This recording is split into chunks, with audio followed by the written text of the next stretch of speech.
আসসালামু আলাইকুম।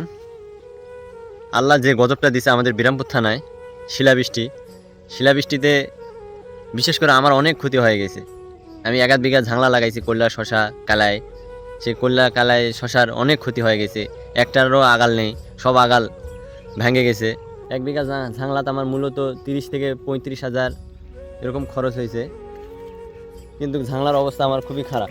আল্লাহ যে গজব দিছে সেই গজব থেকে আমি রেহাই পেলাম না। দেখেন, আমি আপনাদেরকে দেখাচ্ছি। এই দেখেন, শশার গাছের আগাল নেই, এই কল্যার গাছের আগাল নেই। প্রায় আমি ১ বিঘা ঝাংলা লাগাইছি, সেই ঝাংলার অবস্থা আমার খুবই খারাপ। এই যে এই যে গাছের অর্ধেক থেকে ভেঙে গেছে। এই যে এই আগালগুলা সব ভেঙে গেছে, মুচকে গেছে, কতক পড়ে গেছে।